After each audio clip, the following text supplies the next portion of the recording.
Hello and welcome to Focus on Liberia. Welcome and welcome to our program On Point. I'm Ansony Sieh, joining the On Point crew today to have a deep conversation about the issues that are happening politically in Liberia.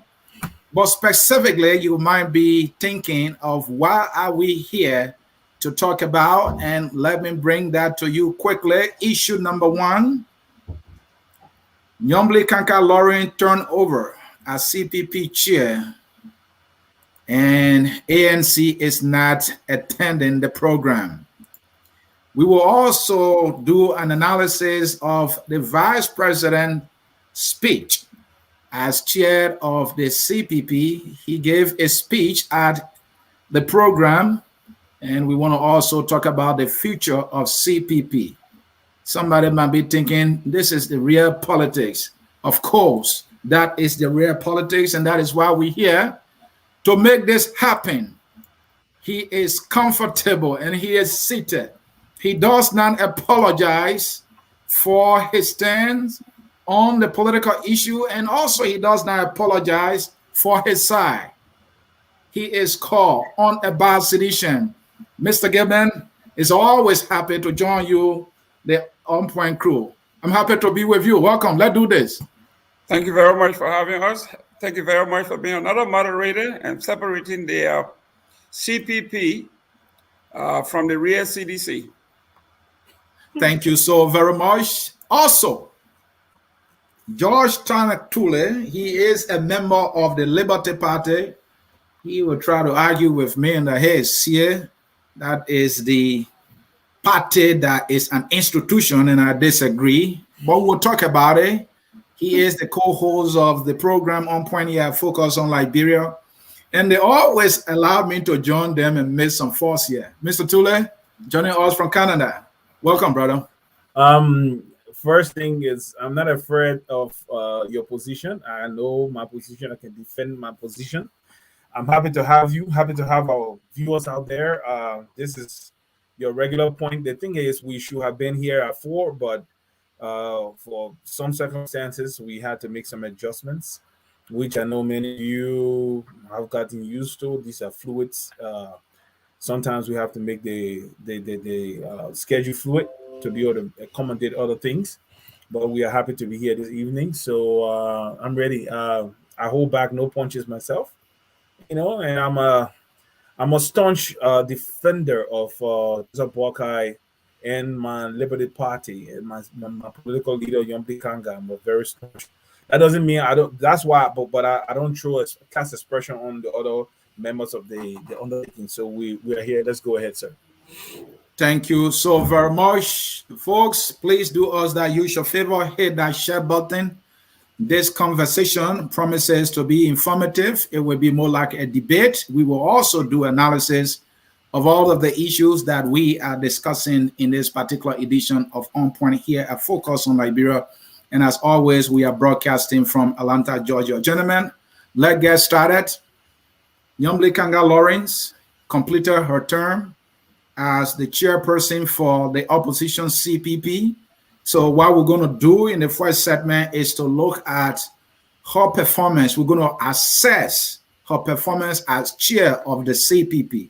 We want to know whether during her tenure, the CPP was in peace or in pieces. Looking at her leadership, did she perform to expectation? That is what we're going to be looking at. And also we'll look at the program that she has organized as chair to turn over to Vice President Joseph Boakai that the ANC boycotted for reason we also going to discuss. So let's start with Nyonblee Lawrence. And let me bring you in here, Tulay, because she is a member of your party. Let's hear from the horse's mouth. How did your political leader do as chair of the CPP for the time she served? In my view, she did very well. If you ask me, she did very well. So tell us, how well did she do? She did very, very well. And this is why I say she did very well. She came to lead a political organization, and her predecessor in terms of the chairmanship or the leadership of the CPP was accused of messing with the framework documentation. And these things have to be brought to bear. You see, sometimes you have to. I'll tell you something. You see, diamond. I'll give you. Let me go scientific a little bit. The coal that is burned in thermal plants to produce electricity, the black stuff, is also used in water and waste treatment plants as anthracite or carbon, the same coal. The coal, the gold, and the diamond, they are made from the same material, the same chemical composition of the three. The difference is diamond stays under pressure much longer, and the pressure is higher and heavier on diamonds. That's why they become diamond, the hardest known substance to man, even harder than titanium. And it's the pressure that creates that which is precious, that which is envious, or that which is the envy of every mineral, diamond. And people spend the greatest amount of money to acquire it, to wear it on their bodies. Why the analogy? Before you can have a body that withstands or that stands up as a trophy for the Liberian people to see, a collaboration of full parties with divergent views and individuals and different egos, it had to withstand this test. It had to go through this test. So we will see the commitment of the individuals to it and everything. And Nyonblee brought things up. Before Nyonblee even spoke, there were people from both sides already started throwing stuff. And before I turn it over to you, there are outside agitators trying to make sure that this and Tulay, you said you did well. May I interrupt here? Tell us the specific thing that she accomplished or that were accomplished under her leadership that you have looked at and that you know and you're willing to tell us, for which you said she did very well. What are those things? The fact that she was able to convene a team to examine, to investigate the framework, that and bring out the allegation, whether they were well funded or whatever. The fact that she was able to muster the political will to investigate her compatriot in the arrangement, or her predecessor, or immediate predecessor, is an accomplishment for me. It's an accomplishment for me. Like I said, and that's all. No, what else was there for her to do? She convened meetings.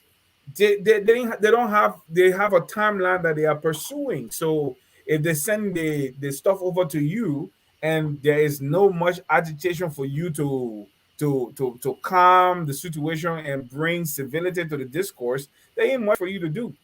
So in essence, you are saying her only accomplishments is the fact that she took over from Cummings, and there was an allegation, and she constituted a committee, and the investigation was done, and she was able to release the finding. And that is the accomplishment that you know for the 8+ months that she was chair of the CPP. That's all. Okay, let me qualify something. Don't act as if the CPP is a political party. She had a political party to run. In the meantime, she had the issues. You are going to entirely different thing. We're talking about the CPP. Hold on. You ask a question, I have the right to qualify my statements. Going and as while she was handling the issues in the CPP, she was also handling issues within her own party that also you are diverting. I want you to speak about her accomplishment as CPP chair. No. She had nothing. Before you can want to weigh her accomplishments, what was there for her to accomplish? That's the first question I will ask you, or anybody asking me that question. What was there for her to accomplish in the CPP? So it is the leader to decide. The leader should have vision. Hey, this is an institution I'm handling. She should be able to identify, accomplishment that she needs to accomplish to move the institution forward. So it's not my call. The CPP is not an institution. Yeah, it wasn't as an institution. It's a collaboration, and they are working on the institutionalization of the collaboration. Tulay, do you believe the CPP is not an institution?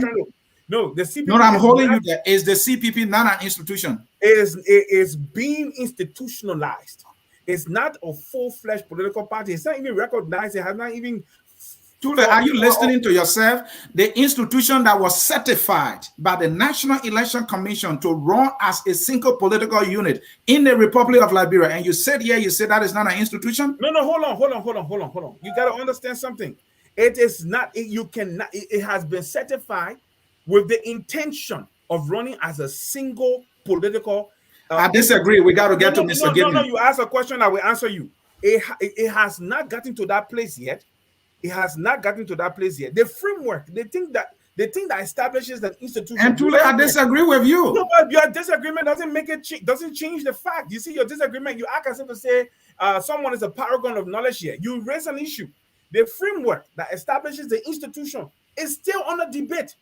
The framework that establishes the institution it has not fully been adapted, because what was adapted has been tempered. Is the CPP certified by the rightful body to be what it's supposed to be?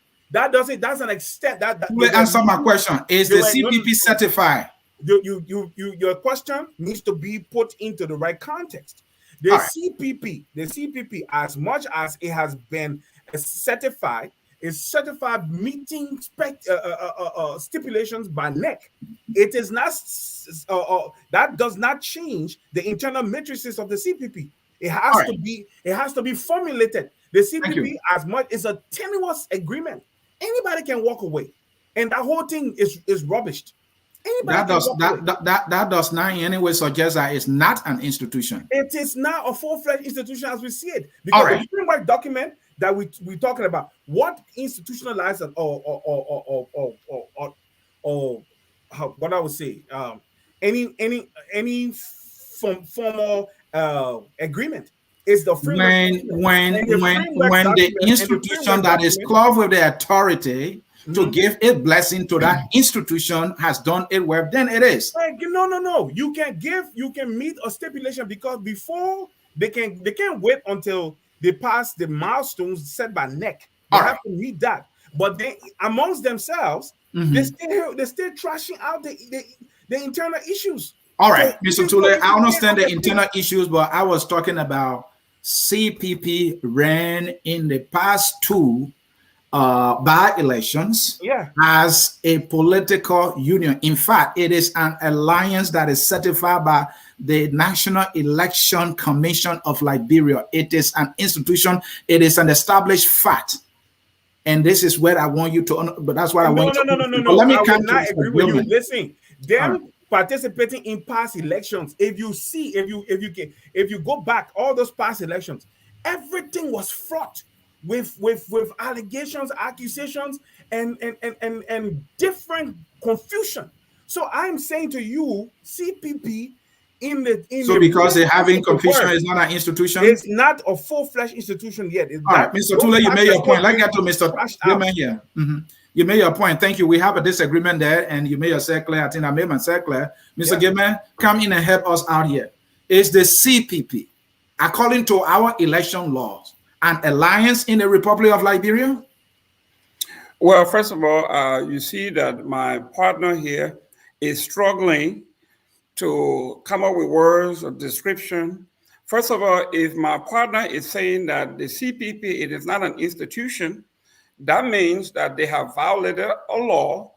And in a real democracy, those that were elected on that particular ticket will be recalled because they were actually certified on, according to him, flawed document.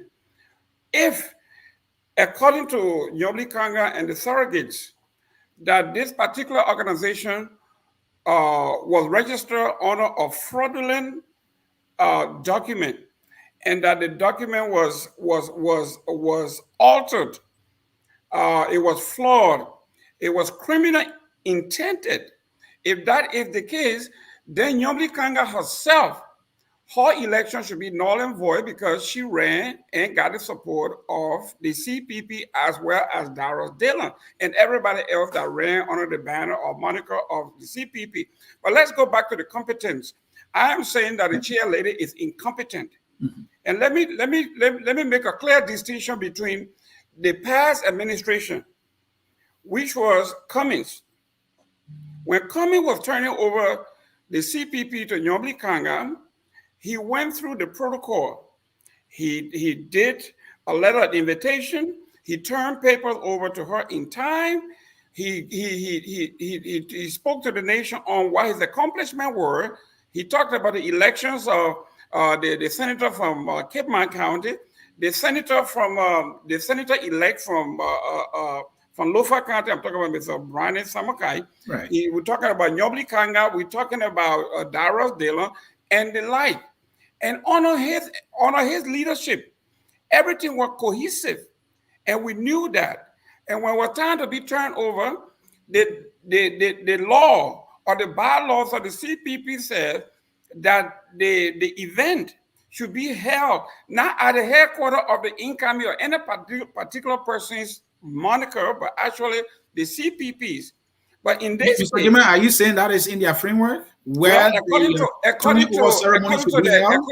the ANC and people from the CPP, they are saying that one of the violations on which they are protesting is, first of all, that particular turnover should not have happened under the within the premises. Mr. Gayman, let's do something that let's leave that part first. Let us squarely deal with Nyonblee's performance as chair of the CPP. I just told you, because when I asked her policy here, all he could tell me what is there for us to do. That's what he was saying. Other than no. I'm right here. You would not. All right, go ahead, Tulay. Go ahead, Tulay. Go ahead. No, you see, no. It's not about going ahead. I'm right here. I'm not far off. I told you she did what she had to steer it. Cummings could mention elections because when he was there, elections were held. So he has the right to mention elections. When Nyonblee was there, what was held? There was no elections planned.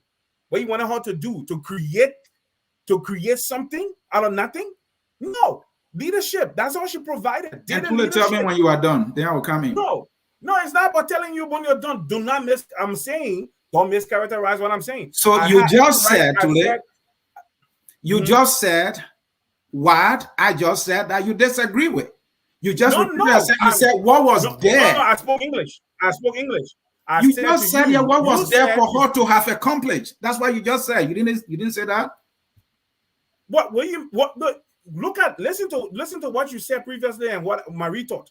My retort was very, very, very clear. I said to you that she had nothing extra to accomplish than providing leadership. They didn't give her a budget to go. She had no. Before you can even say somebody succeeded in doing what they were wanting to do, you're supposed to know first what they were supposed to do. So you tell us now what Nyonblee was supposed to do that she did not do. Please, I'm listening. Thank you, Tulay. First of all, let me make it clear to you. I'm not a member of the CPP. It is not my job. Just answer the question, brother. He's not being interviewed. We know we're not member of CPP, so not CPP. We're not accusing you of being member of CPP. All we're saying, what Nyonblee was supposed to do that she didn't do. Mr. Sieh, let me step in here. First of all, when we accuse Nyonblee Kanga of pure incompetence, we know exactly what that is. The woman is incompetent. And I lift up. Excuse me. Can you just be patient a little bit? Excuse me, patient, brother. Let him speak. First of all, let's look at Cummings had multiple electoral victories.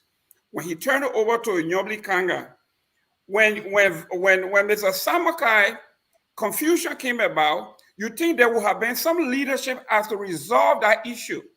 The present leadership for the past 8 months did absolutely nothing.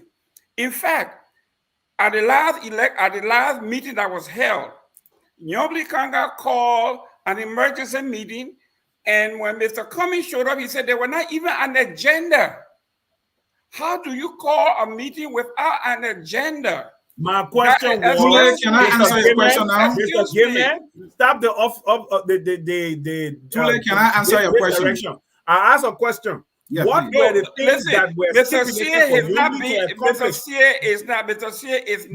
is not being interviewed here. It's a debate between you and myself. So but that's what I'm asking you now. No, but listen, the question is whether we would one at a time, gentlemen. One at a time, gentlemen. Before I say you are incompetent, Mr. Gayman, before I call you incompetent, there must be a set of things that you were expected to accomplish that you did not accomplish as a manager. Okay, let's can I come in now, Tulay? Okay, that's what I imagine you not doing. Mr. Tulay, when Nyonblee Kanneh came in, we Yeah. expect that every leadership is going to hold a cohesive organization, keep the organization together. In the past 8 months under this woman's leadership, it has been nothing but chaos, and the CPP is entitled. How can you consider this a leadership? How can you consider this success? So let me come in. Tulay, you asked a question. May I come in now, Tulay? Go ahead. Fine, thank you. So you asked the question. Yeah. What could have Nyonblee possibly do? No, not the question. That's not my question. All right, ask your question again. I'll rephrase it. What were the stipulated expectations, not imaginary expectations, but the stipulated expectations of Nyonblee Kanneh with reference to her 8 months leadership of the CPP that she did not accomplish, making her incompetent? Please, thank you. Tell me. So those expected leadership, and you're using the word stipulated. When we say stipulated, it means things that are written down or agreed upon. That's what you're talking about. But in every leadership, there are expectations that the leader should provide leadership meaning to bring about activities, to undertake projects, to bring about programs that will lead to the growth, the vibrancy, and the viability of the institution. That is leadership. So let me tell you, under Nyonblee's term, the CPP did not have a website. Now, a visionary leader in the 21st century who having to be a head of a political union that claims to be an alternative, that wants not only Liberians to be attracted to it, but maybe people in the international circle as well, who go to develop a website for that institution to lay there the plans and the activities of that institution.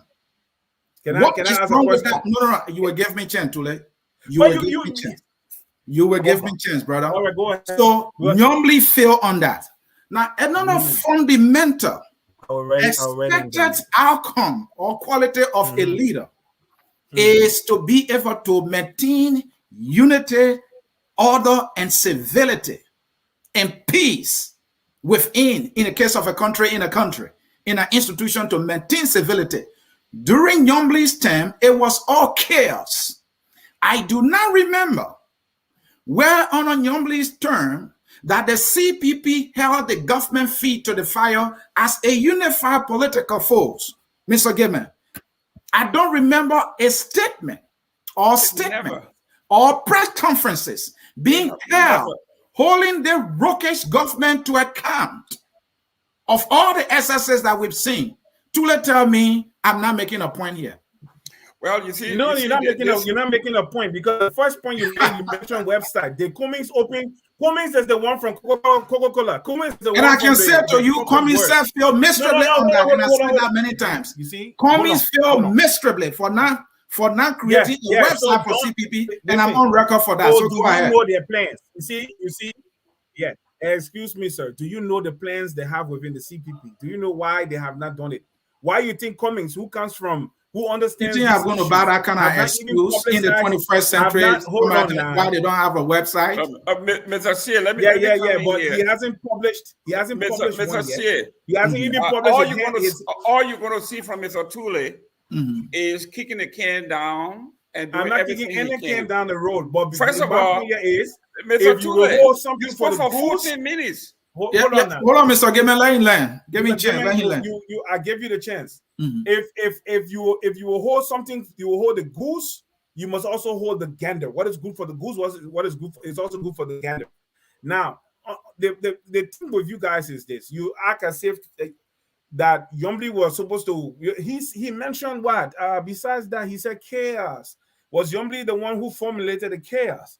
the chaos, some of the most aggressive people sowing seeds of chaos, throwing invectives and creating all kinds of confusion are the people from the ANC. But you don't have any Mr. control Tulay, over Mr. Tulay, please be honest. Is Costa from the ANC? Come on. Mr. Gayman, go ahead, make your point. Yeah, Make because the reason I'm saying this is because it is so, the woman is so embarrassing, to be honest with you, to the point where you support George Weah. Listen to this. Listen to this.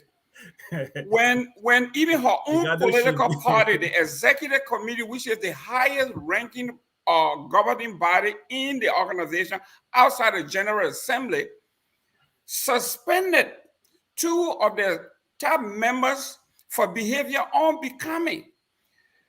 The political leader, the chair of the CPP, doesn't even understand her own constitution, her own bylaws, went and wrote a letter and saying that her letter supersedes the executive committee.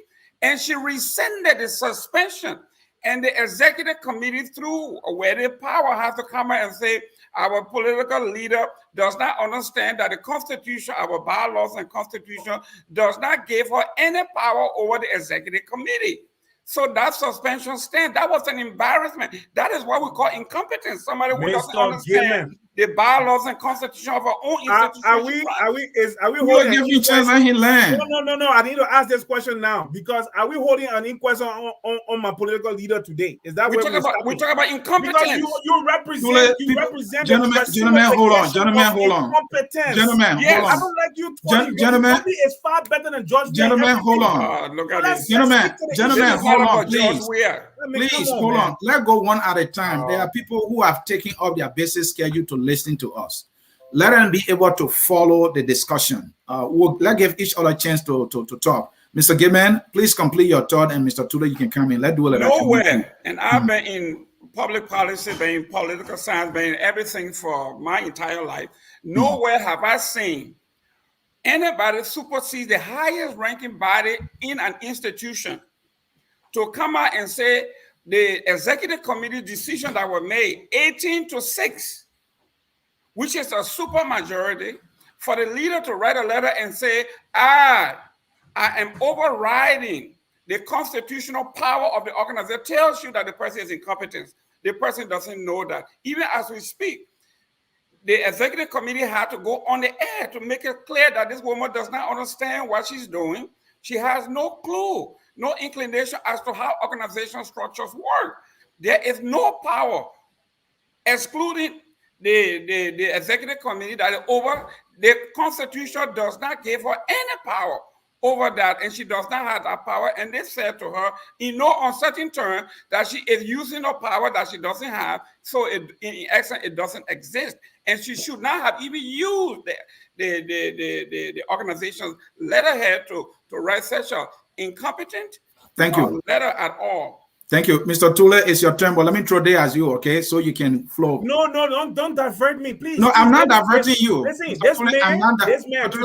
I'm moderating now. Ansony, please. Ansony, go when you throw something else, I'll be forced to respond to you. It's within the same discussion, Tulay. I say you don't want me to moderate now. I'm begging you.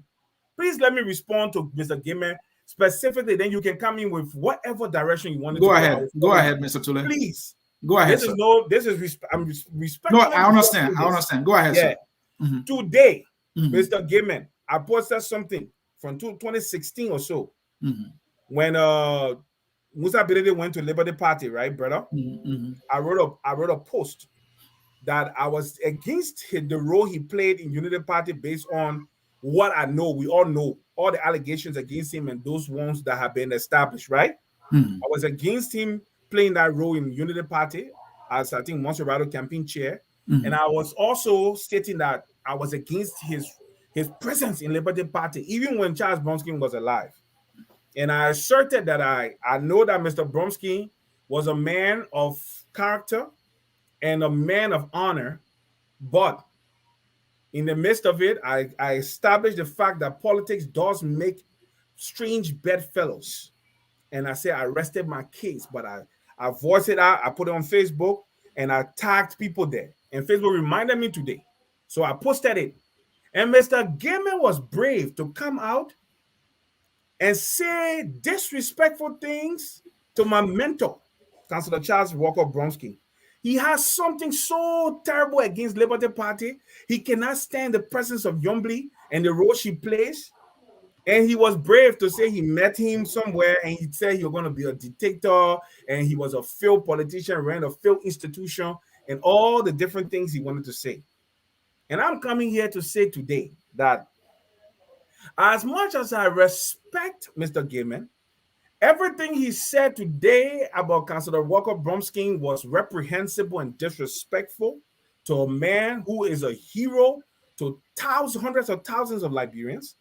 And I'm saying also that Mr. Gayman. So the discussion is not about Nyonblee anymore. It's about Walker Bromsky. I'm going somewhere. I'm just trying to draw something here. Watch the vitriol. Watch. Just listen to the things that he says. He's talking about her being incompetent.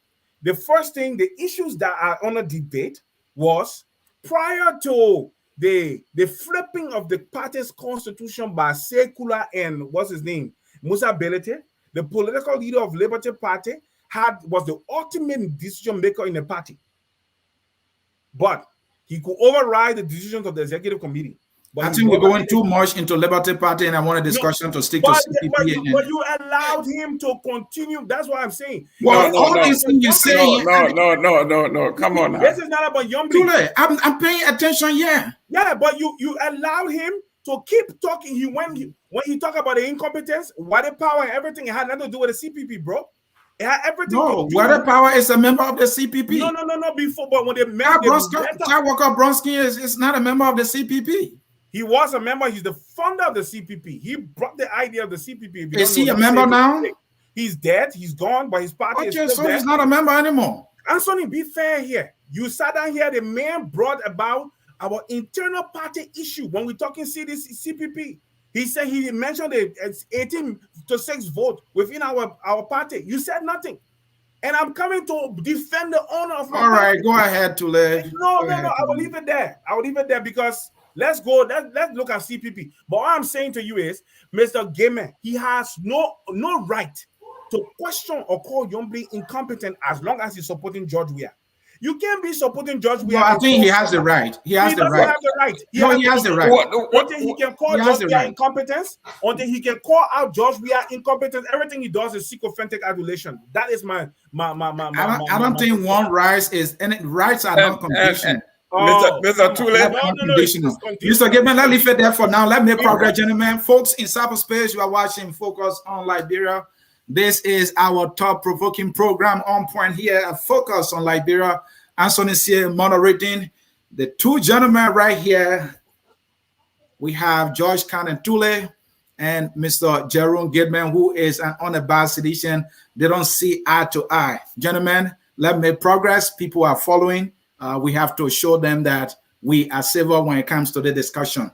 So, gentlemen, here's the next thing we're going to do. We have already assessed Nyonblee performance. I think there's a lot of things to talk about there, but let me progress. Let's come to the turnover ceremony. So there were a lot of things that have been said about the turnover ceremony. So let me lay the basis here. First, all of nuances that there were, the regular established or culture or practice or order was not followed. That is one of the accusations of the ANC. Where the program was being held is not the right place. The ANC boycotted.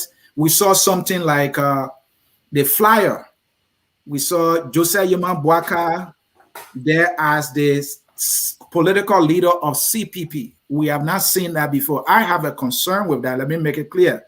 Because when when Bromsky was political leader for LP, he was always their candidate. The same thing with Cummings. He has been the political leader of what? ANC. So he will always be their candidate. Boakai now, for the second time now, is the political leader of what? Unity Party. He will always be their candidate. So for the flyer to be crafted and intentionally, and that's my word, to put their political leader or takes over a political leader of the CPP presupposes to mean that he is our candidate, right? Because it should not have been done that way. That's one issue. The printing of t-shirts, Nyonblee picture, and then Ambassador, Vice President Joseph Boakai picture, the selling of the t-shirts. I think I heard language like ANC people are even considering it as racketeering and all that.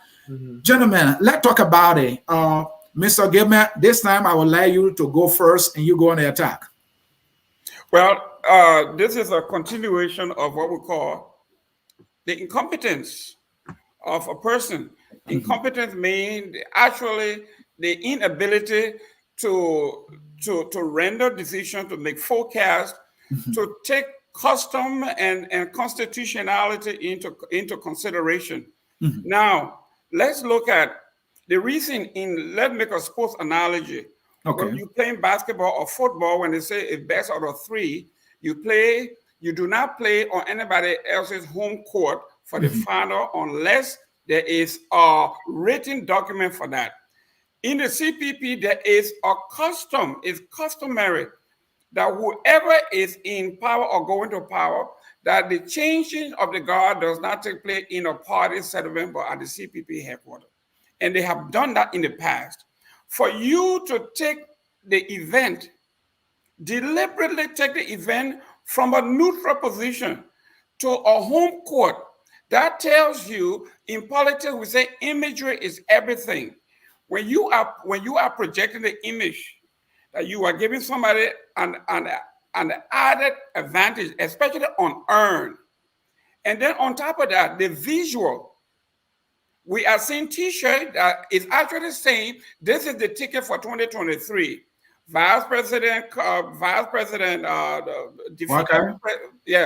Defeated presidential candidate Boakai and Nyonblee Kanneh have the formidable ticket for 2023. Everybody else don't put foot, as we say in the language. But Mr. Gayman, don't you think that is smart politics on your part, because this is a political, a business, right? Well, listen. Maybe they have agreed in concert. So why not use the opportunity to showcase that, hey, we're projecting ourselves here? This is why. Anything wrong with that? United States, where we have true democracy, they have rules that govern everything, that you have to follow these rules. Oh, okay. There are times for that. If nobody has been nominated as the chair of the standard bearer of the CPP, for that person to go ahead and then select their own vice president. And start printing T-shirts, right? These people have begun to print T-shirts. So what we are saying here is you have a political arrangement of 4 political parties here. Now, don't take it from me. The Liberty Party, it's a boycotted this event, with the exception of Nyonblee Kanneh, who has a vested interest in being there because she's on there. There was a DeLon attended too, Mr. Gayman. Huh? DeLon attended. I said you want to say the two are into one. They come as that is Bonnie and Clyde, so we know where they are going. All right. What we are saying here is, it is this thing, and for some reason it followed this woman everywhere she goes. That her being is not usually by accomplishment. It's either by I am entitled because I am a woman, or we need, like she said, there has to be a woman on the ticket. All right. So with that being said, look, my friend, if it walks like duck and quack like duck, it's a duck. This woman is dangerous to our democracy. Thank you. Look at. Thank you, Mr. Tulay. Your turn, brother. Look, he makes all kinds of blanket, reprehensible, ill-fitted statements. Nyonblee, or innocent Nyonblee, is dangerous to your democracy. You support WIA. 5 auditors were killed. Are you sure she's innocent? No, we will go there. You see, when you keep attacking somebody that I respect and love, I will attack the person you respect and love too. It's as simple as that. Simple as that. They show go ahead. It's fair game, Mr. Tulay. It's fair game. Go ahead. Go on and attack. 5 auditors were killed. Is the epitome of irresponsibility and ineptitude. 5 auditors were killed, including a sub-cabinet official of government and the head of the internal auditing agency, and not a single soul have been charged to court in a very small Monrovia. And you talk about incompetence, and the president did not even speak one day about the loss of Yusua. And you talk about incompetence. What? Okay, so let's go to the real issue. This is like I said to attacking you. Now you want to address the issue? Yeah. All right, go to the issue. Answer based on what he said. That's what the discussion is for. Yeah, go ahead. Okay, Ansony. I counted you earlier, and I said, in my view, the CPP is not a full-fledged institution yet. It's being institutionalized. And Joseph Boakai even said under his leadership, the CPP will be institutionalized. I'm going by that. And there's a reason why we say this. Because, like I said, the agreement is tenuous. Anybody can walk away. Instances and issues are still being fleshed out. So for me, it's not a full-fledged institution yet. It can't stand on its own. No, it can't. It got too many. Yeah, you're raising issues about people within the same CPP printing T-shirts and saying this man is our stand-up bearer, this woman is our vice stand-up bearer. Contrary to the framework, contrary to the agreement. Those things weren't supposed to be done after they leave, or maybe if they get to the place of the conference or convention, then people can say this is what we want. But look at the distance away, how far we are away from it. And then you say it's a full-fledged institution. No, it's not. They are meeting certain stipulations, but in the midst of it, they're still trying to work out how they will behave to one another and how they will see one another. And I will say this to you. I will give this to you. Nyonblee was head. Joseph Boakai is now the head. The issue of Tulay, I really want you to respond to the issue of the T-shirts, and then the printing, the optics. The reality is anybody who's doing that tells you how much investment they have in fair play. Because the reality here is, and I can tell you something, it's not Nyonblee that pay her money to print those T-shirts. No, she's not the one. So they raise money, right? People doing their own thing. But they raise money. Why are you pointing out? Will we get a report? Hold on. Why are you pointing out Nyonblee or people favoring Nyonblee printing T-shirts, purporting to say Nyonblee will be vice stand-up bearer on the CPP ticket? And Boakai allows that to happen. Oh no, he has no control over statement. What you will do? You will go stand and say, "I don't want it to happen." Listen, if you ever operated politically in Liberia, you'll be very careful. This is all calculated, right? No, it's not calculated. Let's give him more time to talk. You will break it on that. It's all calculated, right? I'm believing my honor. I'm saying something to you today. Yeah. If you went in Liberia, I said this thing to you. Liberia, a small country with the very shifting electorate. You went and said, hey, I want, these are my standards. And if you can't meet my standard, the door is the highway. The door to the highway is open. You will be alone at the end of the day. In the political sphere, you allow people to do what they want to do as long as they do not tamper with your core belief system. In this thing, what we do myself talking, Cummings has been going around the country canvassing on his own. His people have been canvassing.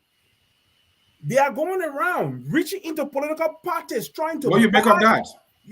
Hold on now. They're reaching to political parties, trying to buy votes. I have spoken to his people. And buy votes? Buy votes? Come on, Tulay. Hold on. Let me explain the buy. Hear me today. How are they buying? They're spending money to buy it? Yes. How? They're paying people. There are certain people he gave him money on a regular basis to peddle his influence within his political parties. So as you must say, is that criminal? And no, the same way to does that violate any laws? The same way to the T-shirt didn't break any laws. There are no laws that say it can be done. But morally, you myself will question it. The same way too, there are no laws that say Cummings can peddle his influence using cash violence, but that is what they're depending on. So when you tell them, say, look, why don't you people create an understanding, memorandum of understanding, creating a political stance? All right, gentlemen. Now, Mr. Tulay? They said no. And the reason why they're saying no, before you come in, the reason why they're saying no, because some people believe that political actors in Liberia are so fickle-minded that they can be swayed with cash. Please break that word down for our audience. Fickle-minded, they are weak-minded. They are not only weak-minded, but they are shifting, they corrupt. All right. Okay. So they believe that they can buy influence in the political party. And they said to me, do you know how many persons we have within? Will you have said that if the Boakai camp were a little more aggressive as the coming camp is, going from county to county, reaching out to people that which you consider as buying vote? Will you have said that? I would say it. All because right. that's what it is. All right. Thank you. Doing it, that's what it is. All but right. I'm not talking about no, hold on, brother. I'm not talking about the wider voting populism. I'm talking about me going into ANC and decision makers in ANC, party bigwigs in ANC, reaching to them, having accommodations with them, and trying to pay them to peddle my influence at that level within the party. That's what ANC is doing. Is that smart politics or it's smart politics? It's smart politics. So if we cannot question that, then we shouldn't question the people who printed the T-shirts. My job is to bring the question to you, the discussion, so that the people can know what's going on. That's what I'm doing. I'm answering you. The political fee is open, brother. All right, thank you. If you can reach your hand, your long hand, myself, I can look for a shako spoon. Wherever my political spoon can reach that, hey, that's it. You see, the thing here is that you have not paid your due with Liberty Party. Gentlemen, let's do this. Gentlemen, let's do this. Gentlemen, let's do this. Let's bring in comments before we go to the next segment to analyze Joseph Imam Boakai. Because, hey, I tell you, man, our audience are busy. They are writing. They are fighting. They are debating the issues too. So let's bring them in.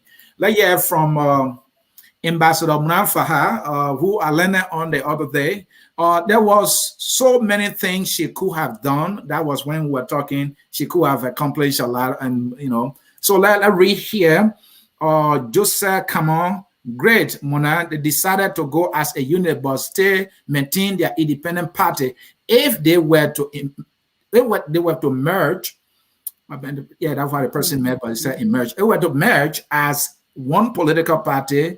That what we are seeing and hearing could not have happened. That person is making the case that if they have merged, they will not have the issue. Let's hear from Reeves.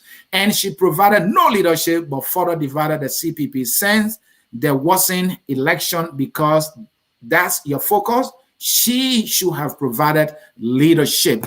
Let's hear from Anthony Rogers here. Rogers, right? Yes, it is their tradition that the incoming leader shall come at the home of the current chairman or chairperson to turn over the chairmanship. That person wrote. Let's hear from Howard here. Nyonblee Kaka Lauren was to prepare a framework to steer the CPP to the convention. They should do that. And I remember, right, Mr. Gayman and Tulay, when she took over, she made a speech that she wanted to make sure that before she turned over, the CPP candidate is decided, and that did not happen. I can't blame her entirely, but I mean, if she was in charge and she made that promise to the Liberian people, I will consider that she did not meet that, that expectation she said. I will consider that as a failure, whichever way you look at it. If I say I will finish this, I don't finish it, it is a failure. Let's hear from Anthony Gay, right? Anthony is talking to somebody else.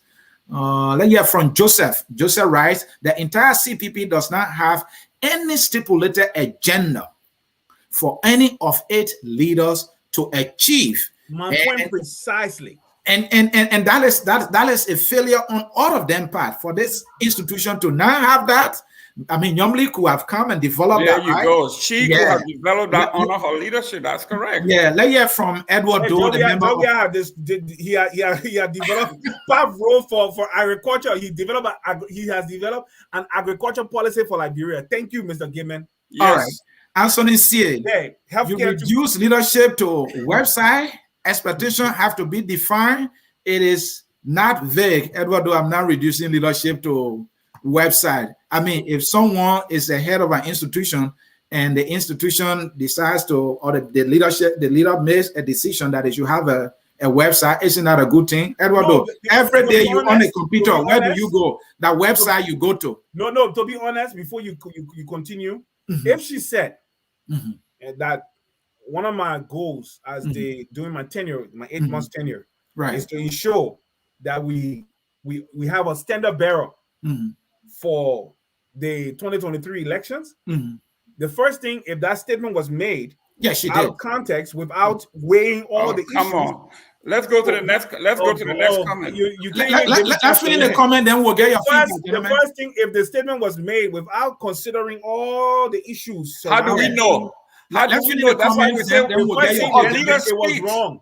Before leader speaks, we know that they have taken everything into context. She knew that's why George we are choosing not to speak but sing. All right, gentlemen, let's finish the comments, then we'll bring you in for your reaction, and then we'll go to the next segment. Muna writes, Cummings registered the party and hence were filled with elections.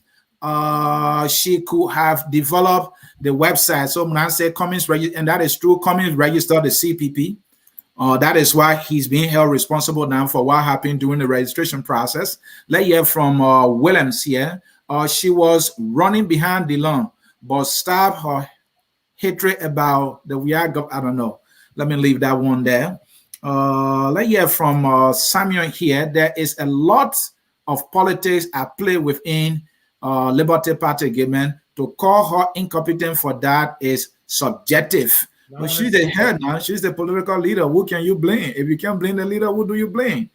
And well, a lot of comments because of time. We can't get to all, but I needed to bring some of the comments in. Gentlemen, quickly, let's get a 1 minute response to the comments. Then we can go to Ambassador Joseph Imam Boakai to do an analysis. And then based on what he said, we can look at the future of the CPP.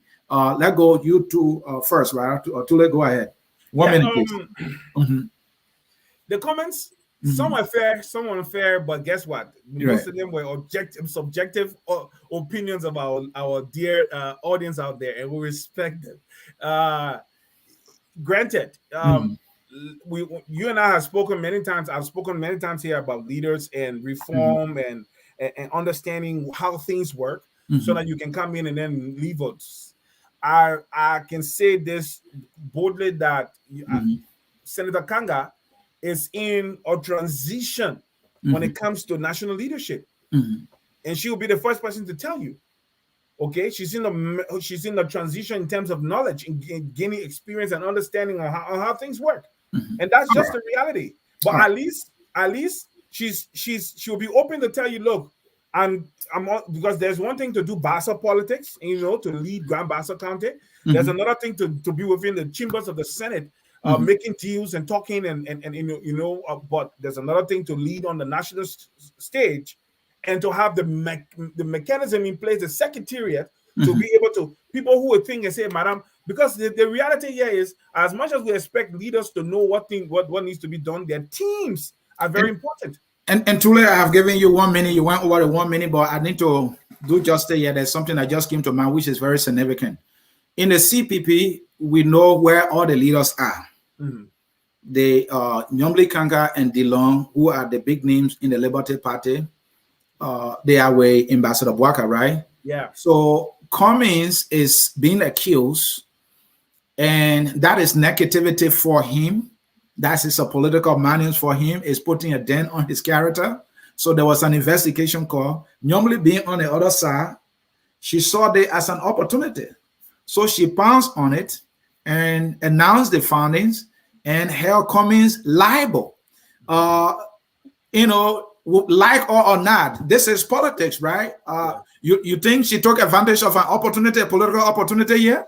Yes.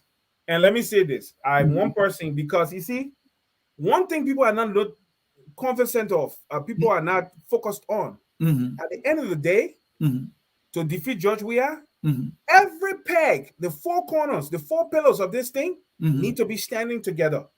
So that's why you see I have kind of refrained from actually casting expression on Mr. Cummings. As much as I disagree with him, I'm very careful how I talk about him. Because at the end of the day, this is how we should do. We can all disagree. We can point out our differences. Say Nyonblee did not do this, Mr. Cummings did not do this. But to start to say things about Mr. Cummings because I disagree with what he's doing, and tomorrow we all need him to come to the table to push this thing forward, it's a problem. See? Thank you. So that's for me. You can take advantage of your opponent's political misjudgments, but in doing so, do it with tact. Because at the end of the day, all of you people will come back to you to sit together again to renegotiate. And for yes or no, and you think she did that very well? Yes. And you think it benefits her benefactor? I think it benefits her. All right. Mr. Gayman, she saw an opportunity that will benefit her benefactor, her side that she supports.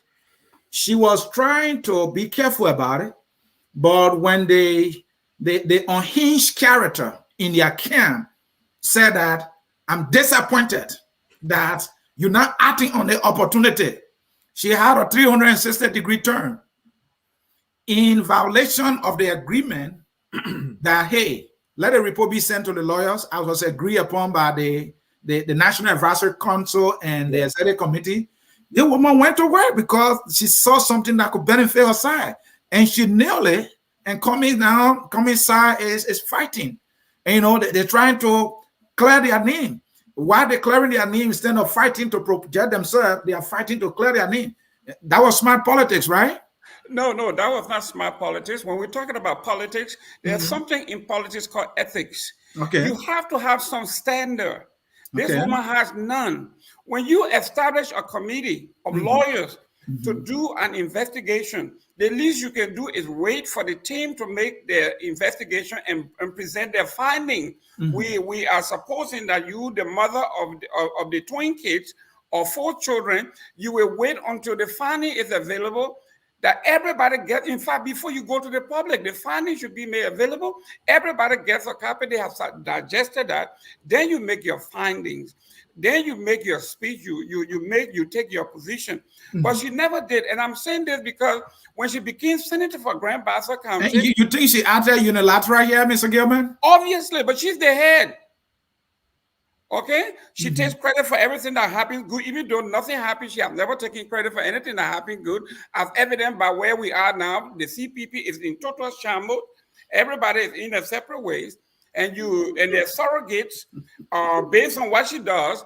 You see people like what the young man, Costa, and everybody are going to throwing invective. They're calling the man criminal. This is a man who have worked all his life for his character, for his name, for what he's earned, honestly, and somebody calling him a criminal. Not only that, but when Nyonblee Kanga became the senator for Grand Bassa County, she was interviewed by Front Page Africa and said, Madam Senator, what is your plan? What is the agenda? And she said, at this point, I am here to learn and then forward.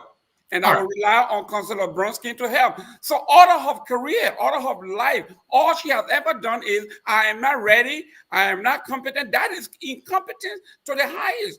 So she cannot now come and say here that, well, somebody pushed me to do what I was not supposed to do. You do not speak before the findings are made public. And that is something that we call, you talk about kleptocracy, she is a kleptocrat. That's what it is right there. Wow.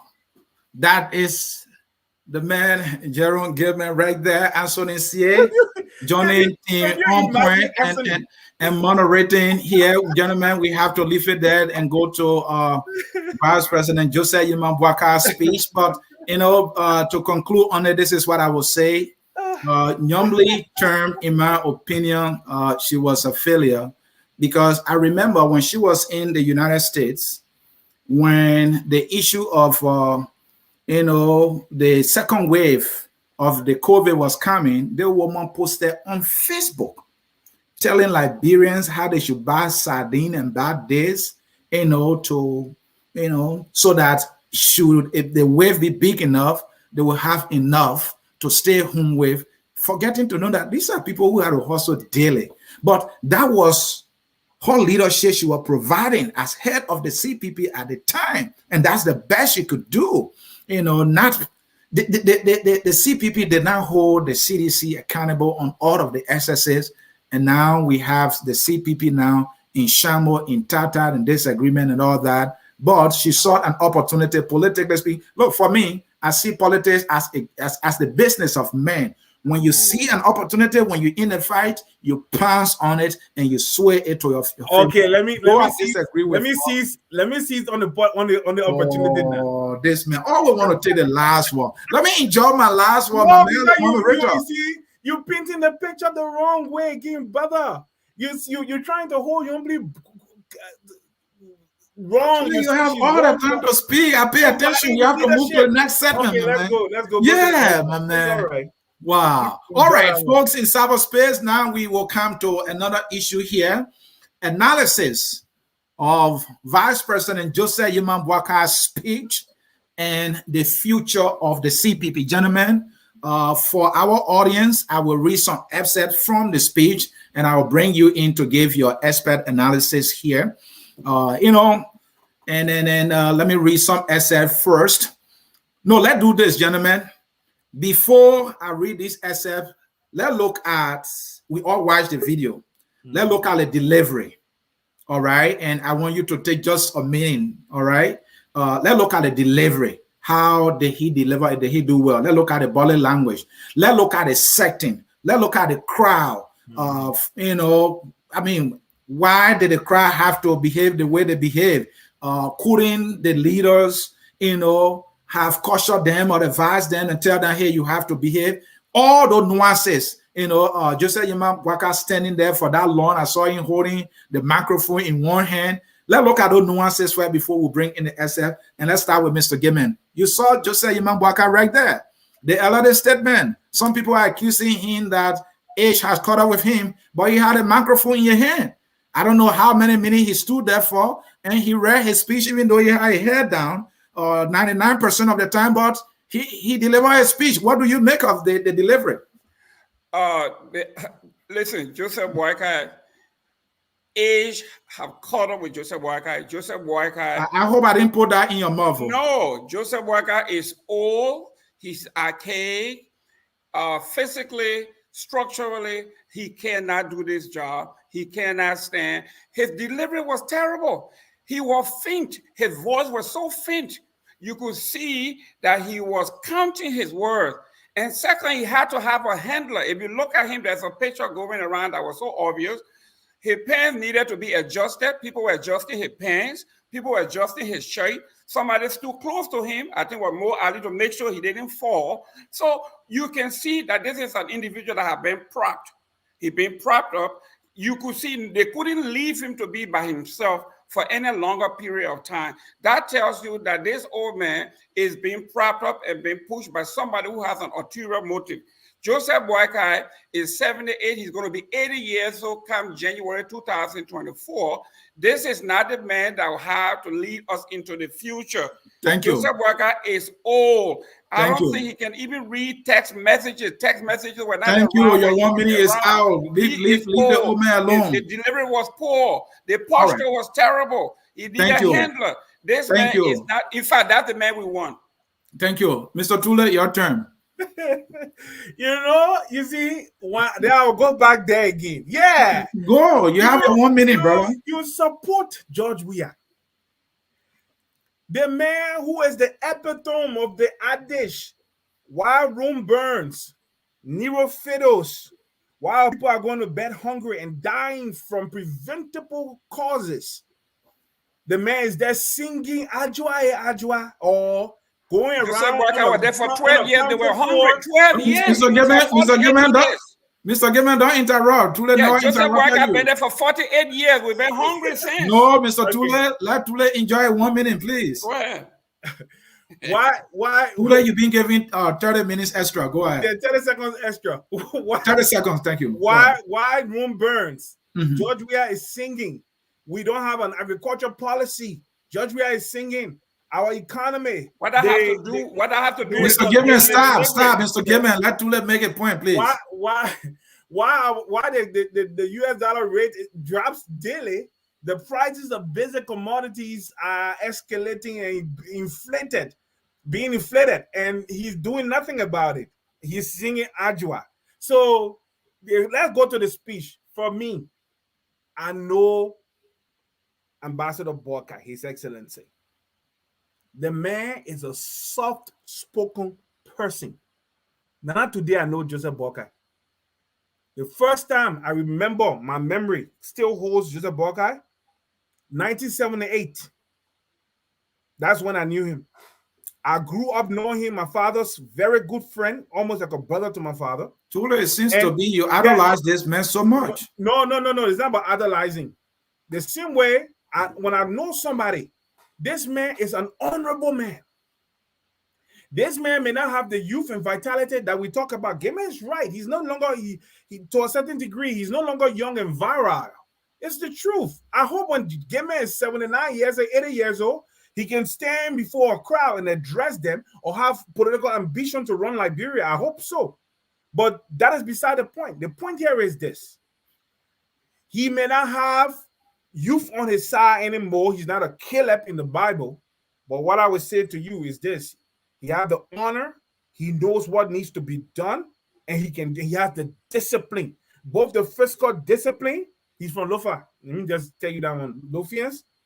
By nature, most Lofians, especially the people from his generation, the generations after, 2 generations after him, they have physical discipline. So how come he's still living on loans?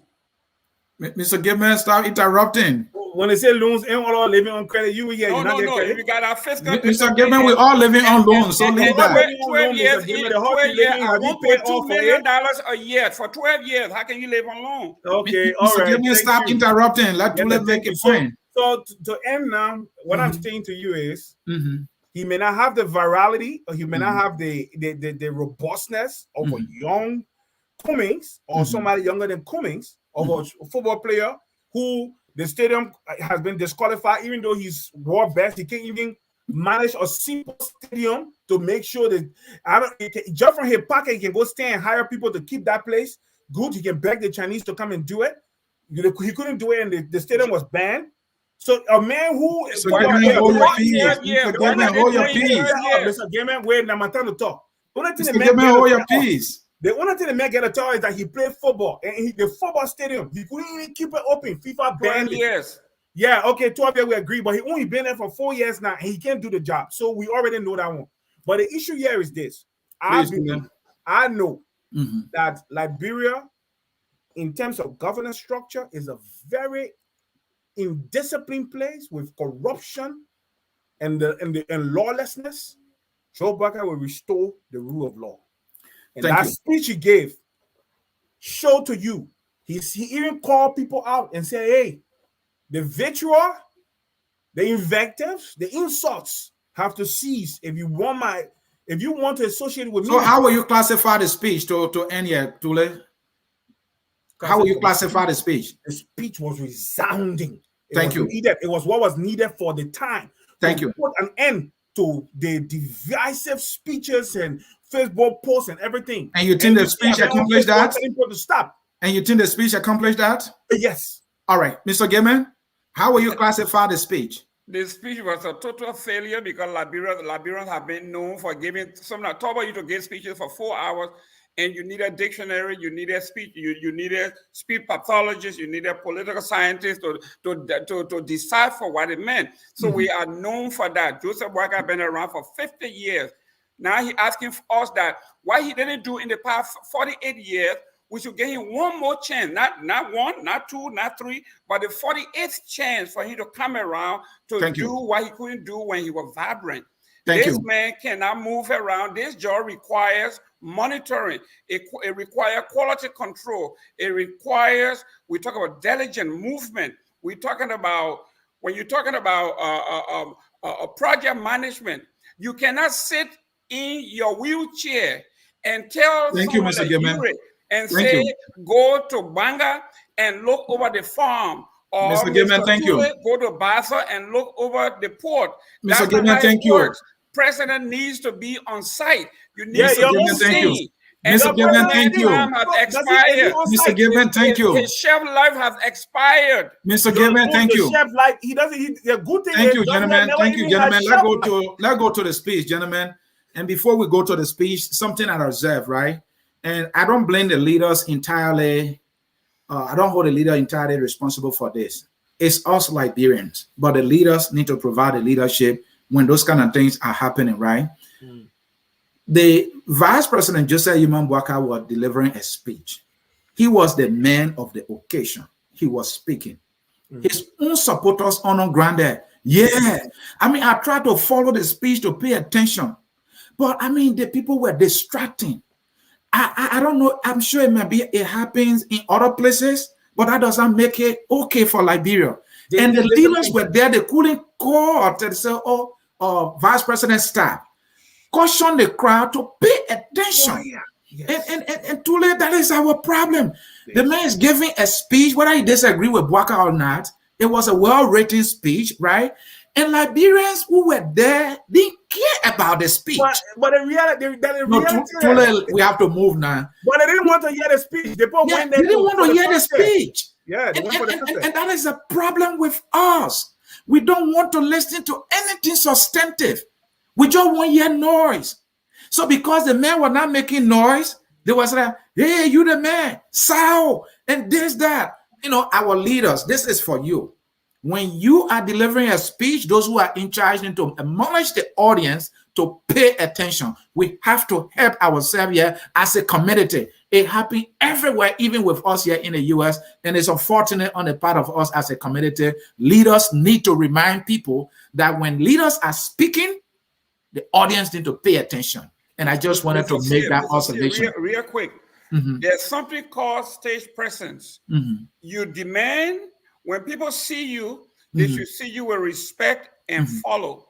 They had no respect for this old man. They had no regard for him. They were talking over the old man. They were shouting. In fact, people on stage, on his own stage, on his platform, were walking while he was talking. That's true, and that was not appropriate. Discipline. He is not disciplined. His troop is not disciplined. And if he can't do it on I disagree with you. I don't think Mr. Boakai was responsible for that. He was not responsible for those who chose to behave that way. Gentlemen, we have to go in the speed, but too late. 30 seconds, please. Yeah, the reality here is Gayman. If Gayman, the only person Gayman had met at George Weah, when he met Madam Salif, I'm very sure he just forced his way into taking picture with her. The other person that he already met at George Weah, that's why he idolizes him. This man met Obama. This man met Biden, and I've seen this. Listen, I have never met. Gentlemen, we have to go to the speed. Mr. Gayman, hold on. Let Tulay make a point. No, but I have never met George Weah. Never seen the man. Oh, okay. Now you prove to me if you have never. Not true. Yeah, Tulay quickly. People have called me to confirm otherwise. Tulay quickly now. I believe the people, not you. I'm saying in the open forum. But my thing is this: Joseph Boakai is an honorable man. Today you said that earlier. Please make your point. I want to say it again. Well, Gayman haven't heard it. He is an honorable man. He is not like your kakaleka, woman chasing, useless, irreverent, kleptocratic president that you have over there who sings when he's supposed to be providing leadership. He's 78 years, so he got no shelf life. Thank you. He can't chase no woman. He can't even at walk. least he has shelf life. At least Joseph Boakai, in reality, his shelf life is at the last end. It's because done. God said, I'll give you 80, 70 plus 10. No, God said that. Hey, don't talk about Bible yet. Don't say that. They said 3 score 10. They said 3 score 10. And by reason of strength, what? 3 score 10 is 70. And by reason of strength, what? The man is 78 years old. He passed his shelf life. Let's go. Don't argue about what you don't know. The Bible says God said by reason of strength 80. He's getting there. Hold on. He's getting there. Your man is just past 50. He is the most indisciplined leader Liberia will ever be cursed to having. Let me progress to let you make your point. Folks in cyberspace, of course, you are watching Focus on Liberia. This is our program on point. A program like no other where the two gentlemen never agree pretty much like on nothing except for, in rare instances do we get them to agree on anything about our country. But gentlemen, let's get to the speech. And this is what we're going to do. Management has just alerted me that the analysis should be based on coming and attending, and then the entire turnover, but we'll also intersperse it with a speech. So we're using one string here to kill two birds. So I just want to, and you guys are smart enough to do that. So let me bring the excerpts here. So as you do your analysis, don't forget about the turnover and the comings I mean, the ANC now attending as well. So let read that quickly. Let's read that quickly. Okay. Just as some excerpt from the speech. We declare that the collaborating political party CPP remains strong, united and unwavering. No fleeting temptation, no distraction will stir us away from our goals. You said Boakai speaking. Collectively, we remain poised to win in 2023, building upon the expectations, hopes, and justifiable excitement of the Liberian people that an alternative is possible. He continues, fellow Liberians and Palestinians, the past few months have been fraught with difficulties, creating anxiety in the public and a sense of implosion within the CPP. I want to assure all Liberians, wherever they are in the war, that the collaboration will be strong after the storm. He continues, over the next 8 months of our leadership, the CPP will be institutionalized. That's what they wanted to hear. We will entrench our feet so deep that victory will be the only option. We will not betray our country. Another one, we, along with Liberians across this country and the diaspora, to break the cycle, or will break the cycle of abject poverty, impunity, illiteracy, disease, social justice, dictatorship, and corruption. And this is the piece that Tulay wanted to hear also. It is often said, don't give boys, men, job to do. There's a lot that he said, but I just wanted to put out some, excerpt from there for us to analyze. In this segment, Tulay, you're going to go first. Mr. Boakai is talking about the CPP will be institutionalized, that after the storm, they will be united. They will go to win the 2023 election. And by that, he meant as a collaboration and not in pieces. Any reason to believe that these promises that he's making will be realized? And should we hold him responsible if these things that he said are not realized, honor his leadership? Yeah, but this is the test of his mettle. This is where we will know what he's made of in terms of providing leadership. Okay, I know him to be a very astute negotiator. Like I said, he's a diplomat. All right, he has an ambassadorial ship, ambassadorial title. I believe that, and as an elder, when he called the younger people to to a place and say, let's sit down and discuss this issue and trash out our differences, it's important. Very, very important that everybody know that we are dealing with an elder statesman, not just somebody who is just a JJC, but somebody who has been one of the mainstay, 12 years as vice president. I know in the book of many, we will have Robert Stobart, because he was vice president for 19 years, out of Tubman's 27. And people who have said that his ascendancy to power as the mean man will have led to the entrenchment of the reenactment of the Tubman legacy. But the man came and he brought mattresses. He brought greater total involvement for higher height. He brought a change. He talked about humanistic capitalism. That was Stobart. And I believe the same thing too. When people sit in the back and they marginalize for 19 or 12 years and they see the ills in the society and see how they can help their people, and they come to the front, they are able to steer the ship the right way because they know all the excesses and they know all the abuses. And so follow up here, Tulay. Yeah. Vice President Joseph Boakai has had the greatest opportunity, more than 90% of Liberians, to have served in government, and he held key positions. The most recent being the vice president. He talking about they would tackle illiteracy. Any record on his part in the fight against illiteracy, any record on his part against the fight against corruption that we can look at and say he's telling the truth because he has the track record? Yeah, well, yeah, I can see a lot about. So tell me, how did they do the last time they were in power for 12 years? Education. The last time they were in power, Joseph Boakai had to deal with imperial presidency. The president in Liberia, as it states right now, is giving the ability, the constitutional ability and the constitutional right to rule by fear.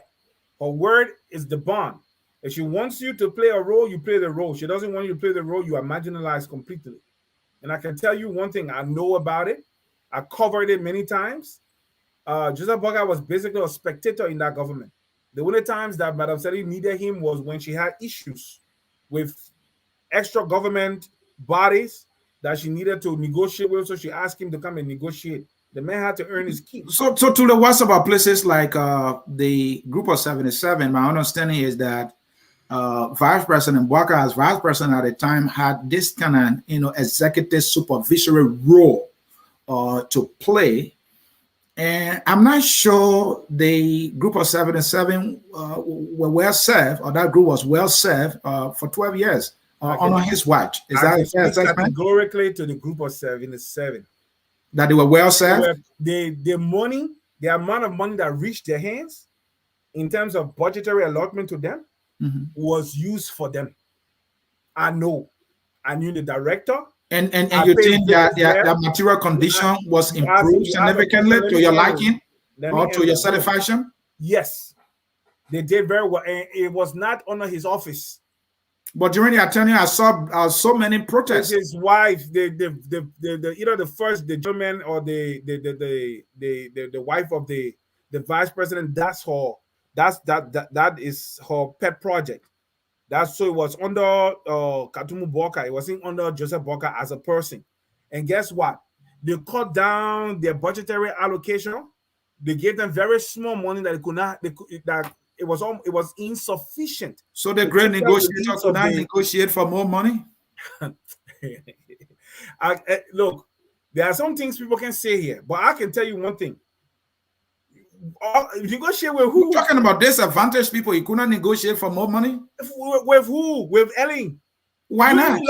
When you are a great negotiator, you go everywhere to negotiate. Ansony, be even lucky that they were getting in the midst of all the tightness and the moving money around. Did you really mean to use the word lucky? They were lucky. They were lucky. I'm being honest with you. For the allocations they were getting, they were lucky. My goodness. Mr. Gayman, can you believe that? Liberian citizens that entitled to budgetary allotment, he's saying they were lucky. Because by saying that they were lucky, it means that Joseph Boakai didn't do anything. So whatever they got, it was on the basis of law. Tulay, it was from the budget, right?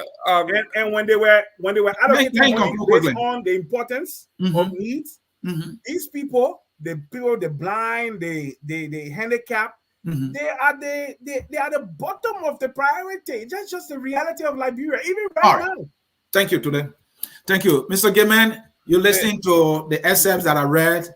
The vice president making big talk, big promises, assuring Liberians it will all be rosy, when he takes over, and subsequently when they go to win the election in 2023, Liberia will be in good hands. What's your take? Well, the good thing is that you saw him reading. He was reading and had problem reading because I think Mr. Kwade wrote that speech, and he wrote it very well.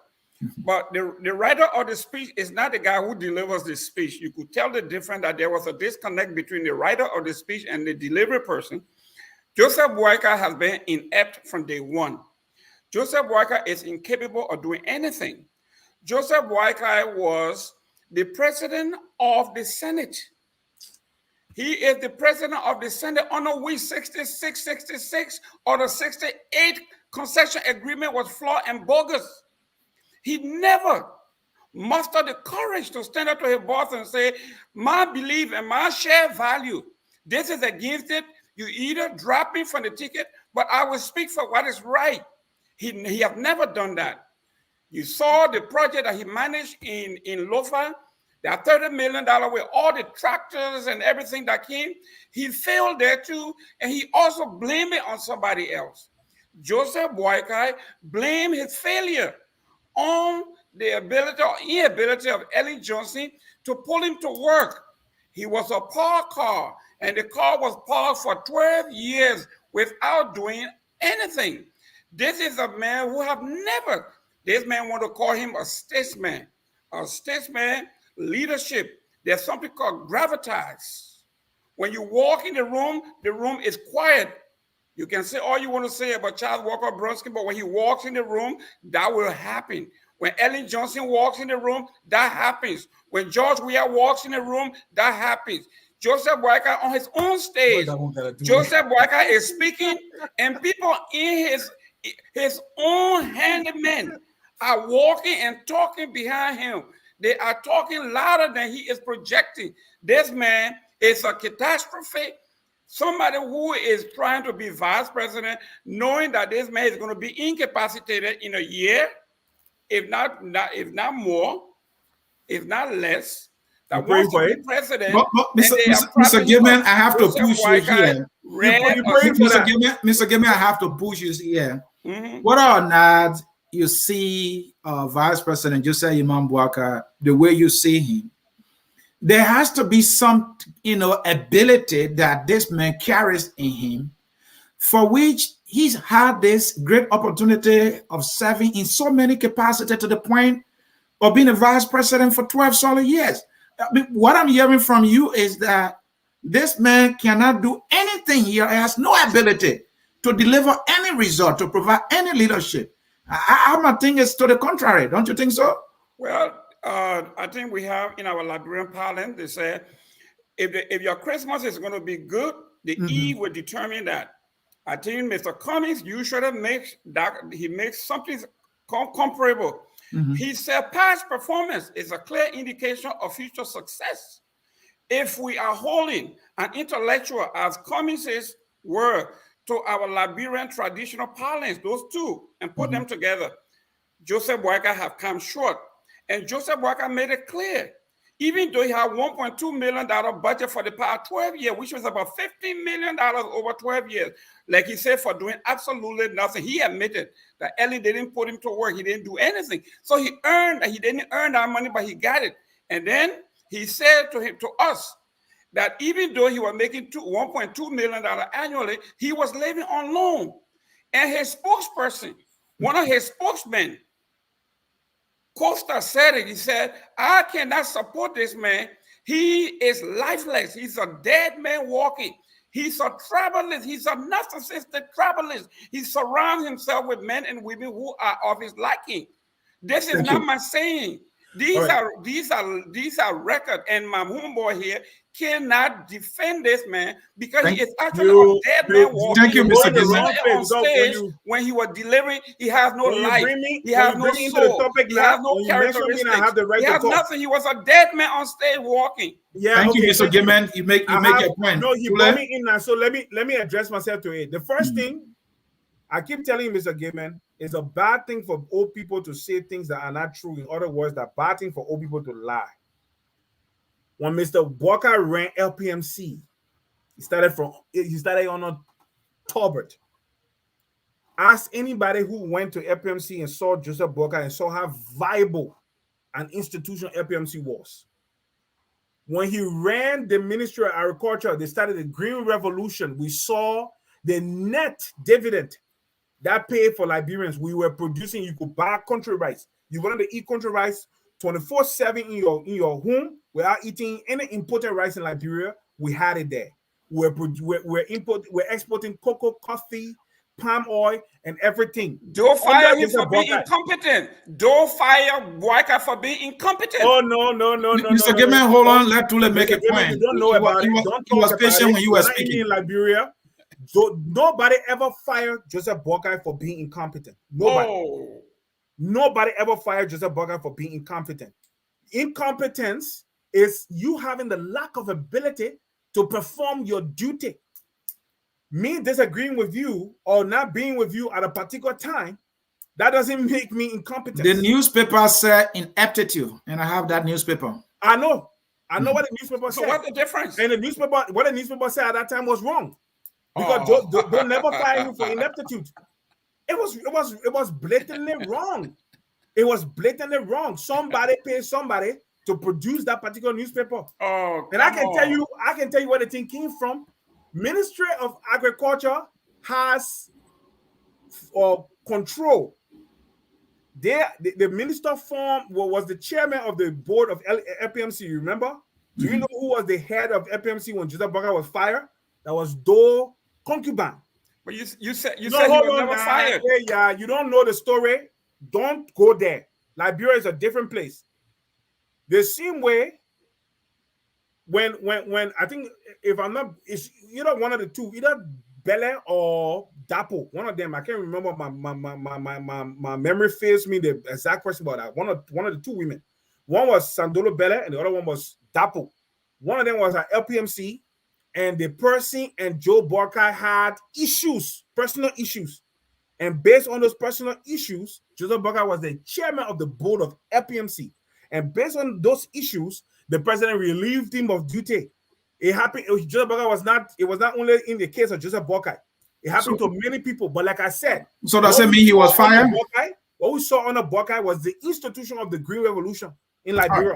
You were not there. We saw people going back to the soil and producing food. We're not depending on importing pepper from Guinea under Joseph Boakai.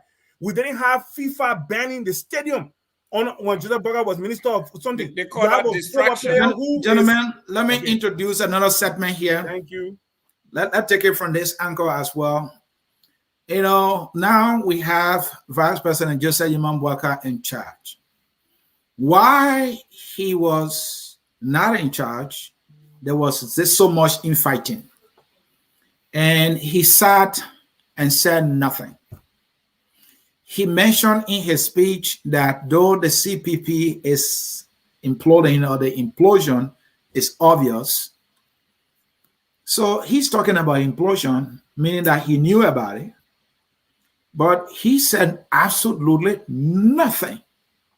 And on the day he was taking over, he decided to say something about what he already knew about. There's this reference of the vice president that he is the head of the state man. He's a man of peace. But the CPP having to be a member of and the elder statement in the room was on fire. He said absolutely nothing. How can Liberians looking at that behavior, that silence, and even in his speech, he considered it the eloquence of his silence has given him the courage to provide leadership going forward. And I see that as a contradiction. Tulay, you go first. You know, I said to you something. I said he's a diplomat. Boakai has spoken to people. Maybe what you expected was him to come and hold a press conference and say, but don't forget, he wasn't the leader of the CPP. He had mediated in all the issues in the CPP, including the Liberty Party issue. He could have advised. He could have influenced to put the fire off. He did not have to hold. You see, what we do in Liberia is when somebody doesn't hold a microphone and have a press conference to speak to an issue, I said to say that ever does anything for us in Liberia.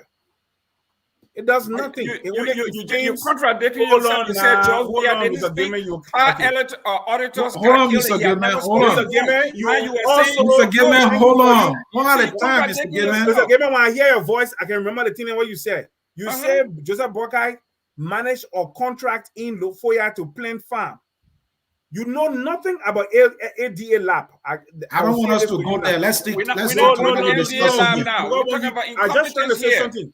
You know nothing about ADA Lab. ADA Lab was Winder McIntosh's project. I don't want us to go there. Let's stick to the topic here. It's called distraction in debate. We're not going there. Stick to it. Okay. Back to what you were saying. Please go ahead, Tulay. Yeah. That man is an adult. He's a very mature person. Many a times when there are issues, if you don't allow the issues to play out, sometimes you don't get the desired effect that you want to achieve. You gotta let people voice and vent. Then you come and say, hey, the adult is in the room. Joseph Boakai knew his tenure was around the corner. He interceded with people. He mediated. He became a mediator of many issues, calling individuals and speaking to them. They did listen. Some people listened. Some people did not listen. Some people listened. They amended their ways. They did not listen. Some people did not listen. I can tell you something. To the end, when he assumed the gavel of leadership of the CPP, he decided to establish the way forward. Under my leadership, if you want to be in my sphere of influence, you amend your ways. If you continue insulting and casting expression and invectives, you know full well you're running foul of me and you're not going to have influence with me. It's as simple as that. Mr. Tulay, let be a little more specific here. Yeah. Mo Ali, as Secretary General of the Unity Party that Boakai has as its political leader, misbehave on a young Liberian woman. He tried to force this woman to do something, and this man was exposed. I'm incredulous. This he is the Secretary General. He was not suspended. He was not even asked to resign. He remained the Unity Party Secretary General, and Joseph Boakai sat there and he thinks it was okay. No. You understand? And so that is one. Listen, that is one. Another is his biggest supporter is Costa. Costa goes live and insults another political leader, his colleague. And he did not call him to order that. Look, in as much as I, like your support, but this is not the way to go. This is what we built, the CPP. If we tear it apart, we minimize our collective success. And you think this man is the elder statesman? And there are looking people, at this behavior. I don't think. I know he's the elder statesman. You don't know the man of whom you speak personally. So you have the right to cast expression on this person. If you met that man, you'll sit and talk. I'm telling you, I can show you, you'll fall in love with him. Because he's a man. That's not the point. That is not but the let point. me say this to you. The point here, policy. You don't have a meeting personally. I'm addressing. You see, nobody will ever refer to George Weah in this manner. He will never be considered an elder statesman because at his age, he thinks he's a youth. At 55 or whatever, he thinks he's a youth. He thinks he's living in Gibraltar. Not knowing he has assumed the leadership 4 years now. The mantle of leadership of an entire people of 500. This is about Boakai. This is about Boakai. Let's put this thing in context. Ansony, the reality here is this. In politics, they were in a place for a moment. There was almost intense warfare between the two blocks, the two leadership blocks. So address the Mo Ali thing first. Mo Ali is a personal issue. The guy did not commit. Mo Ali committed no crime in the laws of Liberia. He committed no crime. Let me take it to your party. I will give you a chance to please bear with me. I beg you, brother. In your party, there's a precedent that has been set, and I admire that. That's leadership. When there was personal issue with Israel Akisaya, you know what happened. When there was personal issue with my good friend Ben Savi, you know very well what happened. And that can be said about other leaders in the Liberty Party who I can't remember now. What is wrong with Joseph Boakai looking at that and say, Mo, though this might be personal, but you also is one of the faces of the political institution. We can't have you serving while you're dealing with this disgrace. You care to comment on that? You asking me a question, you're making a statement. I'm asking you a question. Okay, yeah, because the reality here is this. Like I said, it was an issue. It was a personal issue. He didn't steal from anybody. So you think Boakai handled it well? Hold on now. You asked me a question. You see, in life, there are no moral absolutes. I know. Every man is a flawed. The best man is a man at his best. He's flawed. I agree. Okay. There are times for you to take certain steps, and there are times to let things ride.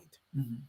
You and myself will be on the same thing. Say, in ethically, mm-hmm. Mo Ali himself should have stepped aside, at least gone on a sabbatical from his position until the breeze blows away.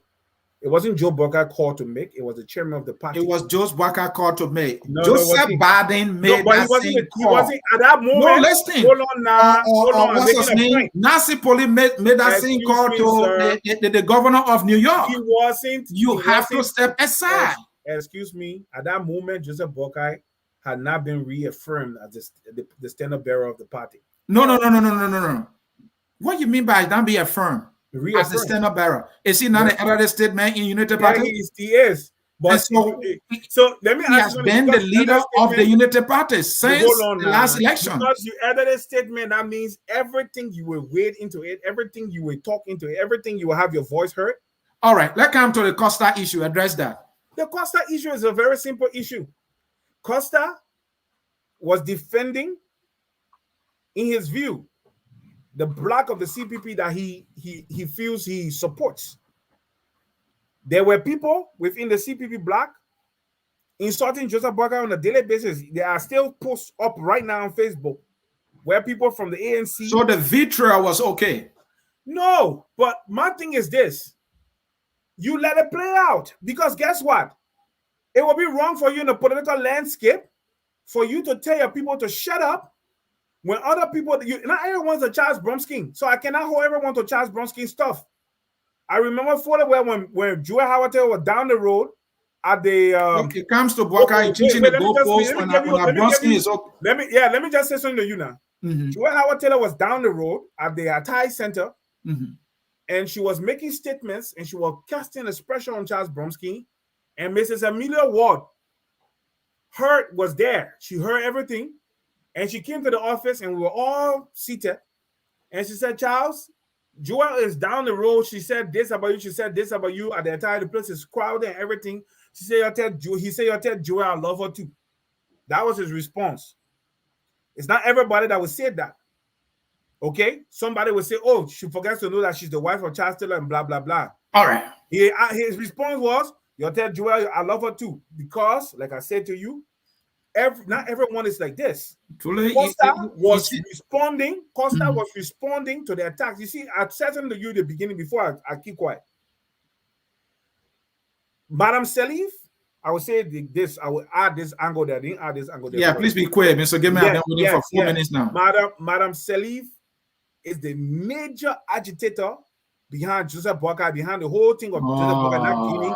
Okay, hold on. Let me land. Yeah, we'll come to that factor. Please land. Yeah. Let me just finish quick now. Just give me 30 seconds. Please. What she did was, first thing, engineer Musa Berete into the chairmanship of Liberty Party. Second thing, after engineering, is to form the bond between Berete and the guy Cummings, so that Cummings can hear this thing. Proof to that, Tulay, that's a whole different discussion. Hold on. I'm saying it here. We'll go through it again. I will tell you.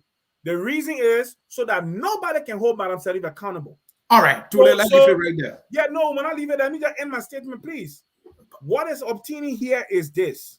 There are two sides, and Cummings have been on the offensive, I told you, using means, paying people from other political parties to gain mastery over the whole situation. Tulay, you have to learn now. We have to get to Mr. Gayman. My learning is this. You expect a fight back. There must be a pushback from the Unity Party to the end. This is politics. Invective for invective until we all come to the place of calmness. Thank you. Mr. Gayman. I'm not the one doing it. Same scenario. Mr. Boakai is calling for calm. Mr. Boakai is saying that after this storm, it will all be peaceful. But he was right there when the political bullets were coming from both sides.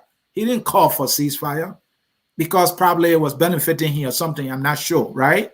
And here is he today, looking at his record, Mo Ali situation, the custard, using all these invectives on his colleague, He said nothing. And here he is. He's the man of peace out of his sudden. What does that say about the prospect of the CPP on his watch?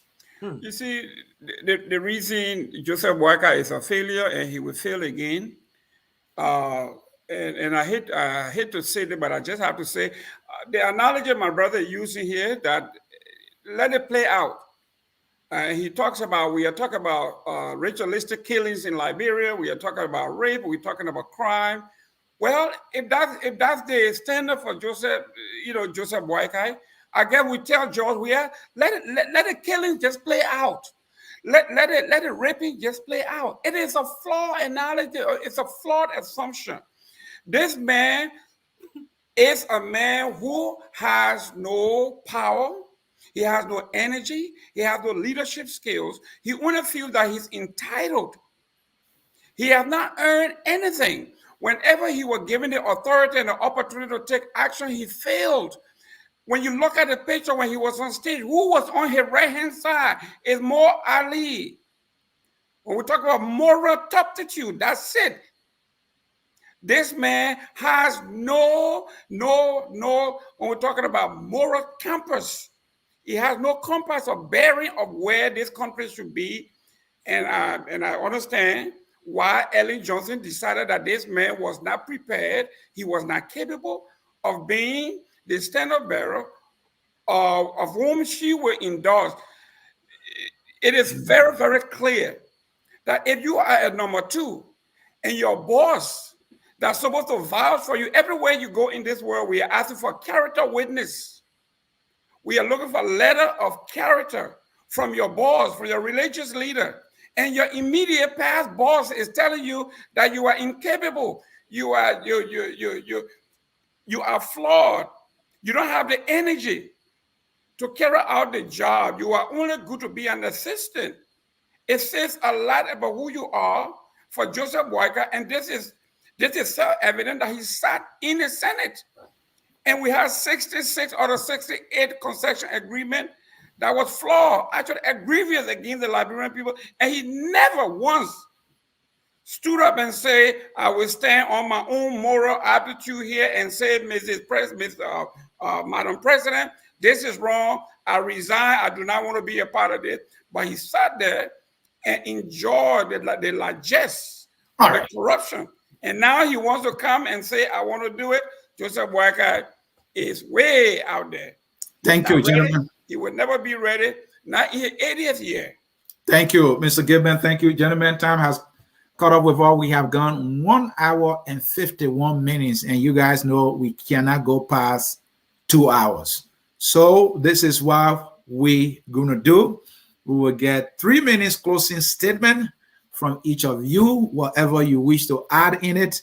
As your closing, you can so do, but I want you to chime in on the segment of comments and then the ANC not attending.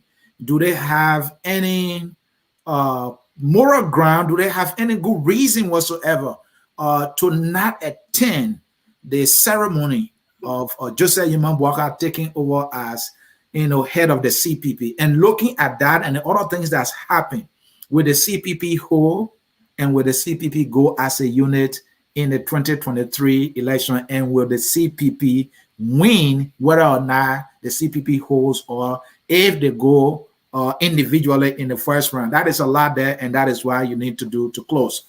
Who want to go first with that? Oh, I'll go first. You go first. Today's worry. Yes, you can see my brother. It is almost impossible to defend the indefensible. This is why if you can defend. That the man close. You don't have jacket. Tulay, go ahead. No. I got trying to say something here. Go ahead, close. Go ahead. Use the time, and I will come after. If you can defend, no, Mr. Gayman, you go, please. Trying to defend Judge Weah. Mr. Gayman, you go, please. Defend Judge Weah. Go Mr. ahead, Gayman, go, please. You're closing. Okay. Here we are. We are talking about defending the undefensible. We are talking about, if I was Mr. Cummings and I support 100% of him boycotting that particular program that was basically a charade. I think Mona Fahad made it clear in one of her postings. She said, who made a decision for Taylor Ure? Who made a decision for Darius Dillon to be on the ticket, basically as how they call it, white ballots? There were no competition. So these people meet and they say and do these things behind closed door. And Cummings is right. He knew what was coming. He had seen this before. The Basel man said, a man who has seen the body or the carcass of a boat constructor never makes farm in a swamp. He has seen this. He knows it. He knew how this was happening in the Dillon case. He knew how it happened in the Taylor Ure case, where there was no democracy. Everything was made. It was packaged before you got it, no matter what you said. So I agree with him. He had no reason to be there because before he could even put foot, they had printed a program. They had excluded him. They had printed T-shirt. It was going to be making a mockery, and his presence would have endorsed this illegality that was going on. As far as Joseph Boakai is concerned, for the man to be sitting there, this thing has been going on for going on 3 years. This marriage has been going on. He has not uttered a word, encouragement, or public or discourse, or ignite a public discourse on the characters involved and how this is going. He didn't do that. In fact, he is saying now that everything is going to be rose, or let's say milk and honey. He said will, but he did not prefer one singular roadmap as to how it will happen. Everything is it will. Then he climaxed that by saying, this is like a woman being pregnant.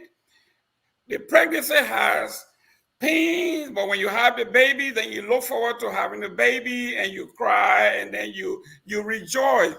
But he didn't also say that it's also a possibility that the pain the woman is suffering could be the pain of miscarriage. That the baby could be born dead, stillborn.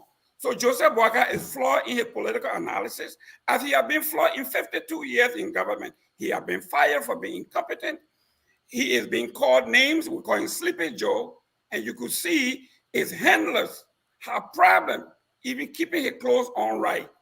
This man is not going to lead us anywhere. He has passed his time. It's time for old man Boakai to be retired into FOIA, and we're going to retire him very soon, once and for all. Thank you. Mr. Gayman is an unabashed citizen, and so maybe you know why he is doing his thing the way he does it. Mr. Tulay, you're closing. You have 3 minutes, sir. Yeah, the first thing I want to tell Mr. Gayman that whether it's Charles Bronski or Joseph Boakai, even if God gave him to 120, he would never reach the place where he can stand tall enough to tie their shoelaces. It's just the reality. He never make you. The first thing about it, Joseph Boakai, vice president for 6 years, is a position that you would never smell. It's just the reality. Let's go to some issues. I will go back before I come to Mr. Cummings in the program along with Musa Ability. ADA Lab was not a government-owned project. It was not run by Mr. Boakai in any way. It was Wyndham McIntosh and his group. They made a decision. They bought the equipment. The only thing Boakai did was anything that had to do with agriculture in Liberia. He wanted to identify himself with it to help in whatever way, especially when he said FOIA. They were providing jobs for his people and all of that. So he got involved. But he didn't run and manage the project, first lie. So I want to correct that. Also, politically, expediency is very important. You may not always agree when you are in a political undertaking.